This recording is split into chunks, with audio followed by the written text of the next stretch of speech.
ду варзишгари тоҷик дар чемпионати Осиё сазовори ҷойи аввал гаштанд.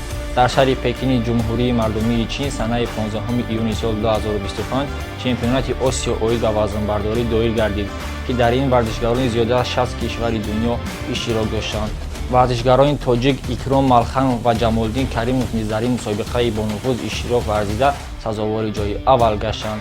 Икром Малханов 120 кг вазнро бардошта, ҳакамон ва мухлисонро дар ҳайрат гузошт. Ҷамолиддин Каримов бошад 110 кг вазнро ба сари шонаҳои худ бардошта ғолиби ҷойи аввал гашт. Ҳамин тавр якбора ду варзишгари тоҷик Икром Малханов ва Ҷамолиддин Каримов дар ин мусобиқа сазовори ҷойи аввал ва медалҳои қаҳрамони ин мусобиқа гашта парчами Тоҷикистони азизамонро баланд бардоштанд. ғалабаҳои пайдарпайи варзишгарони тоҷик дар мусобиқоти гуногуни байналмилалӣ шаҳодат аз он медиҳад, ки Тоҷикистон дорои истеъдодҳои нодир дар ҳама намудҳои варзиш мебошад.